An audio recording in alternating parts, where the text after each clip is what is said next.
En esta ocasión vamos a estudiar un nuevo capítulo de la evolución humana. Acompáñame a conocer qué es lo que se ha investigado acerca del origen del hombre desde el punto de vista de la teoría evolucionista.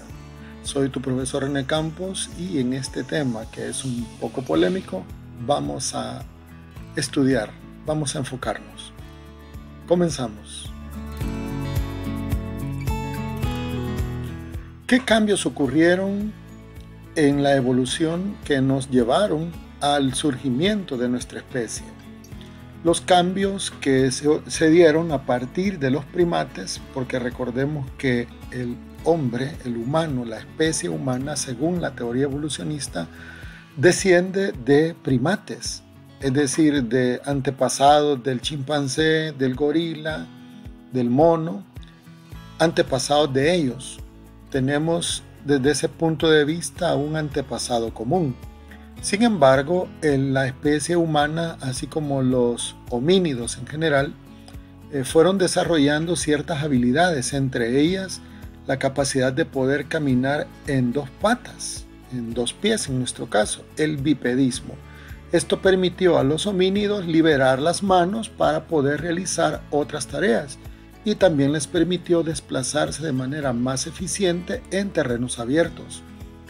Hubieron modificaciones también en la cadera. El bipedismo requiere una serie de modificaciones en la estructura de la cadera y los homínidos desarrollaron pues entonces una pelvis más ancha y corta que les permitía soportar el peso del cuerpo sobre las piernas y caminar de manera eficiente.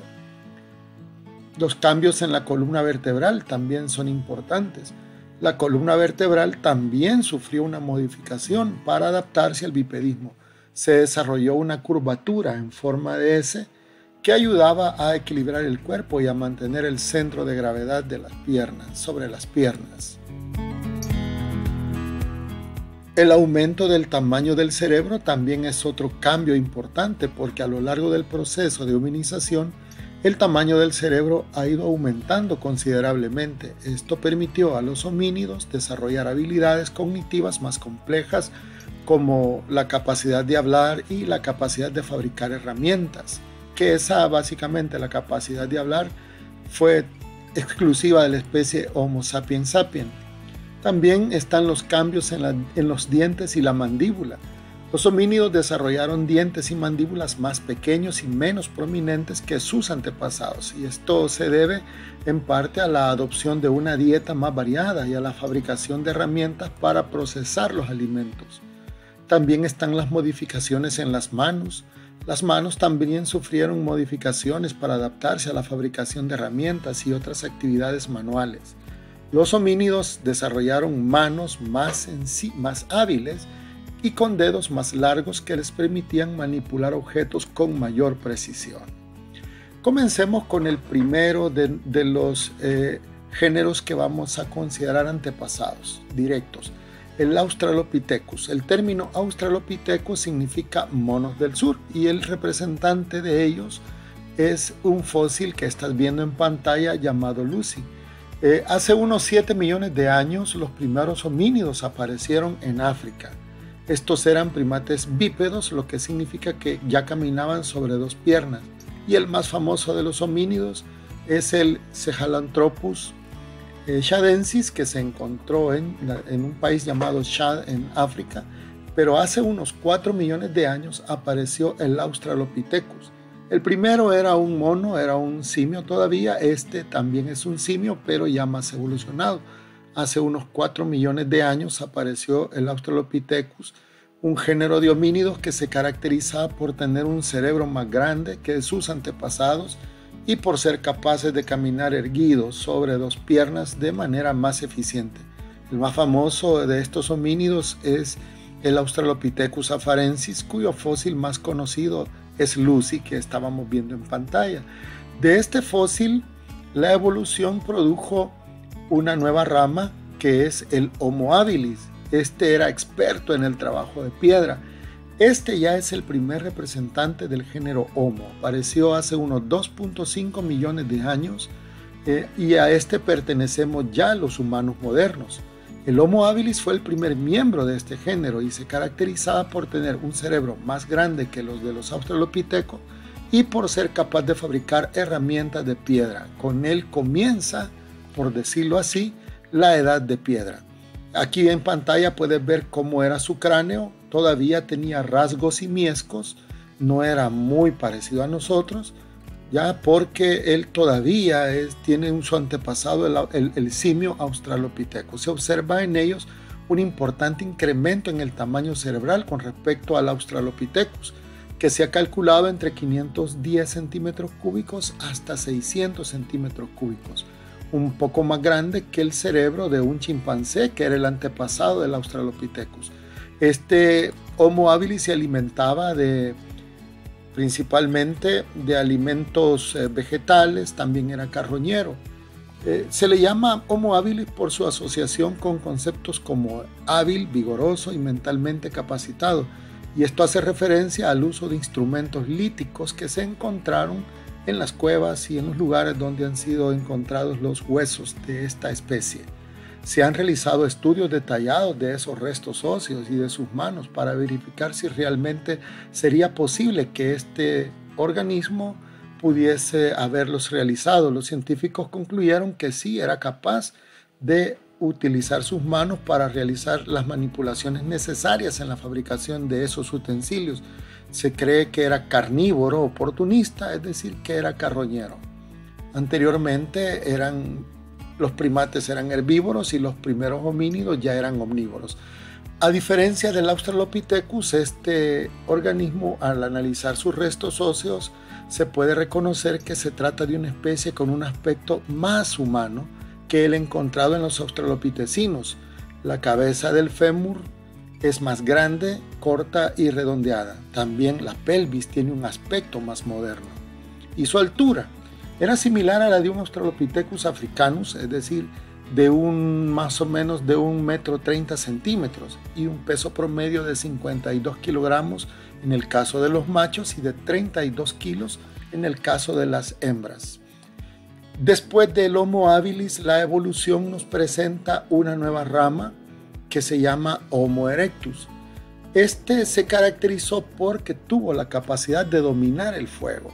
Así que ya él trabajaba en grupos hace 1,8 millones de años. Se caracterizaba por tener un cerebro más grande que el Homo habilis y por ser el primer homínido en salir de África. El Homo erectus viajó por Europa y Asia. Bueno, ya viajó más que yo. Esta especie continuó desarrollando herramientas de piedra, al igual que el Homo habilis, y comenzó a fabricar herramientas ya más complejas y especializadas. Las herramientas que el Homo erectus fabricó, entre ellas estaban las hachas y las lanzas. Él era más refinado en los materiales que fabricaba. Los rasgos físicos del Homo erectus se pueden definir de la siguiente manera. El tamaño del Homo erectus tenía una estatura promedio de 1,8 metros de alto, era más alto y otra vez más alto que yo, lo que es considerablemente más alto que la estatura de sus antepasados. El Homo erectus tenía un peso promedio entre 60 y 70 kilogramos y su cráneo era más grande que el del Homo habilis, con un volumen promedio de alrededor de 1000 centímetros cúbicos. El cráneo también presentaba una cresta sagital, una protuberancia ósea que se extiende desde la frente hasta la parte posterior del cráneo. Aquí puedes ver el cráneo de un Homo erectus. La cara del Homo erectus era más ancha y plana que la de los homínidos anteriores a él, con pómulos prominentes. Aquí puedes ver los pómulos saltados, prominentes, y una mandíbula robusta. La dentición del Homo erectus era más grande, los dientes más robustos que los homínidos anteriores, con molares anchos y fuertes. Y la postura del Homo erectus fue el primer homínido en adoptar completamente el bipedismo, lo que significa que caminaba más erguido sobre sus dos piernas. La postura del Homo erectus era más erguida y estable que la de los homínidos anteriores. Y bueno, tenemos, antes de ver esta especie, vamos a ver las ramas del Homo erectus. El Homo erectus más antiguo es el que se conoce como Homo antecesor, de hace 1.2 millones de años. Luego otra rama del Homo erectus es el Homo heidelbergensis, que surgió hace 800.000 años y es el padre de nuestra especie.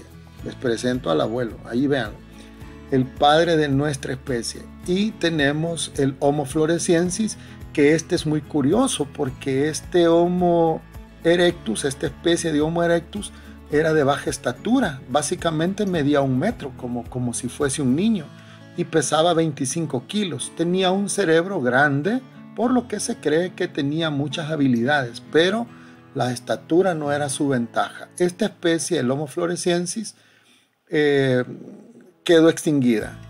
Y bueno, ahora sí ya podemos hablar del heidelbergensis.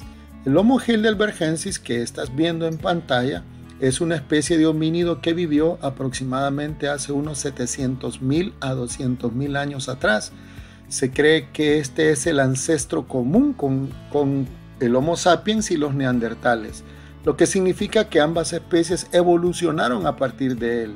Una rama de este Homo habitó en África y de ella salió Homo sapiens, y la otra rama migró a Europa y Asia y de ella salieron los neandertales. Claro, esa separación ocurrió hace unos 500.000 años. El cráneo de este Homo heidelbergensis era más pequeño que el actual, pero considerablemente más grande que los anteriores, con 1.200 centímetros cúbicos a 1.400 centímetros cúbicos. La ventaja evolutiva de este Homo heidelbergensis, que se considera una adaptación importante, es el cerebro grande que tenía, que le permitió desarrollar habilidades cognitivas y de comportamiento más avanzadas. Se ha sugerido que el Homo heidelbergensis fue capaz de crear herramientas más complejas, cazar en grupos y comunicarse a través del lenguaje rudimentario. Y finalmente vamos a hablar del hombre de Neandertal, que se extinguió hace 40.000 años, pero su ADN sobrevive en nuestra especie. Los neandertales evolucionaron a partir de una población de Homo heidelbergensis que se separó y adaptó a los climas de Europa hace unos 400.000 años que surgió esta especie. Por otro lado, se cree que los humanos modernos evolucionaron a partir de una población de Homo heidelbergensis, como ya te lo decía anteriormente, que permaneció en África y que eventualmente dio lugar al Homo sapiens hace unos 300.000 años. O sea que el Homo neandertal es más antiguo que nosotros. En la estructura facial del hombre de Neandertal, pues los neandertales tenían una estructura facial más prominente que los humanos modernos. Una mandíbula más grande y una frente inclinada. Tenían una caja torácica más amplia que la de los humanos modernos, así que tenían una mayor capacidad pulmonar. Las piernas eran cortas y eran robustas, lo que les permitía adaptarse a climas fríos que hay en Europa y Asia. El cerebro de los neandertales era diferente al de los humanos modernos, pero era muy grande. Ya era casi del tamaño del nuestro. Tenía por eso muchas habilidades desarrolladas. Sus huesos también eran muy densos, más densos que la de los humanos modernos, por lo cual eran más resistentes a las quebraduras y capacidad de soportar cargas. Ahí tenemos el cráneo con una capacidad de 1.500 centímetros cúbicos, ligeramente más grande que el de nosotros, y eso les daba una capacidad extraordinaria de ser muy inteligentes con respecto a sus antepasados. Pero ¿por qué se extinguieron? Hay algunas hipótesis que nos lo dicen. Se extinguieron por competencia con los humanos modernos, porque llegó un momento en que estas dos especies se encontraron en Europa. Cuando el Homo sapiens migró a Europa, viniendo de África, se encontró con poblaciones de Homo neandertal, y allí en ese encuentro se dio competencia entre ellos por la comida y la sobrevivencia, y terminaron sucumbiendo ante los Homo sapiens. Los cambios en el clima y en el medio ambiente también afectaron el desarrollo de esta especie durante la última glaciación. También fueron víctimas, según teorías, de enfermedades y epidemias que ellos no pudieron resistir. Y también se hibridaron con el humano moderno, lo cual hizo que su ADN permaneciera hasta nosotros. Y hasta aquí esta explicación